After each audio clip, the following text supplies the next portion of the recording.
Hello বন্ধুরা, তোমরা কি কখনো এমন কাউকে ভালোবেসেছো যে কোনো দিন জানতেই পারেনি? কখনো এমন হয়েছে যে তুমি কারো প্রতিটা কথায় হাসছো, তার কাছে থাকার জন্য অজুহাত খুঁজে বেড়াচ্ছ, কিন্তু মনের কথাটা কখনোই বলতেই পারোনি? এটা সেই একতরফা ভালোবাসার গল্প, যেখানে কেউ কাউকে মনের কথা বলতে পারেনি। এখানে একটা চিঠি লেখার কথা বলা হয়েছে, কিন্তু তা কখনোই তার প্রিয় মানুষের কাছে পৌঁছায়নি। তো চলো শুরু করা যাক। গল্পের নাম অভিমানী চিঠি। অরিত্র আর শিমলা একসঙ্গে কলেজে পড়াশোনা করত। কলেজের প্রথম দিন থেকেই অরিত্রের চোখে ছিল এক অদ্ভুত মুগ্ধতা, যেটা শুধুই শিমলার জন্য। শিমলা ছিল প্রাণোচ্ছল, হাসি খুশি একটি মেয়ে, আর অরিত্র ছিল একটু চুপচাপ, লাজুক প্রকৃতির। প্রথম দিন ক্লাসে ঢোকার সময় শিমলা হঠাৎ করেই দরজায় ধাক্কা খেয়ে প্রায় পড়ে যাচ্ছিল, আর অরিত্র ছিল একদম সামনে। সে হাত বাড়িয়ে শিমলাকে ধরল।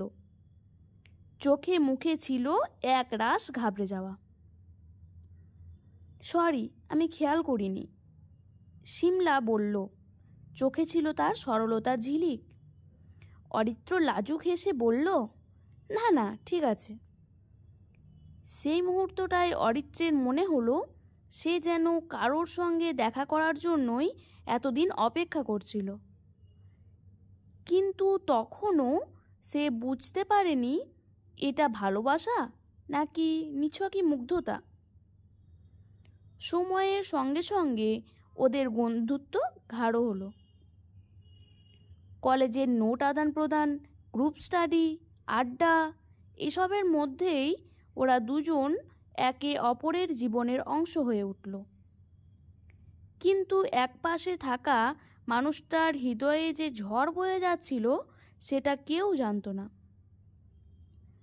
অরিত্র কখনো শিমলাকে বলেনি যে তার প্রতিটা সকাল শুরু হয় শিমলার হাসির কথা ভেবে। সে তাকে বলেনি যে প্রতিদিন ক্লাসে শিমলার পাশে বসার জন্য সে একটু আগে আসে। সে বলেনি শিমলার বলা প্রতিটি কথার প্রতিধ্বনি তার মনের মধ্যে রয়ে যায় সারাদিন। শিমলা ছিল খোলা মনের একটি মেয়ে, কিন্তু সে কখনোই অরিত্রর অনুভূতিগুলো বুঝতে পারেনি।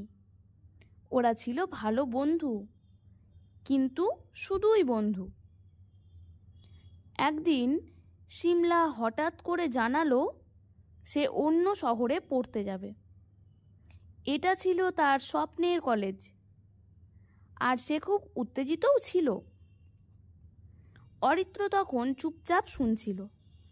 সে জানতো এই খবর শোনার পর তার মুখে হাসি রাখা উচিত, কিন্তু ভেতরে কোথাও যেন একটা শূন্যতা তৈরি হচ্ছিল।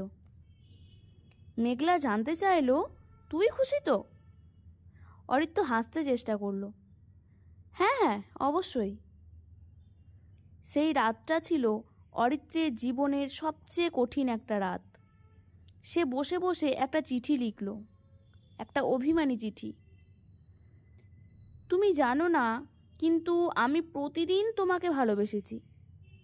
হয়তো তুমি অন্য কারোর সঙ্গে সুখী হবে, আর আমি তোমার সুখের খবর শুনে দূর থেকে হাসব। কিন্তু সেই চিঠি কখনো মেঘলার হাতে পৌঁছায়নি। সে চলে গেল, আর অরিত্র একা রয়ে গেল তার একতরফা ভালোবাসা বুকে করে।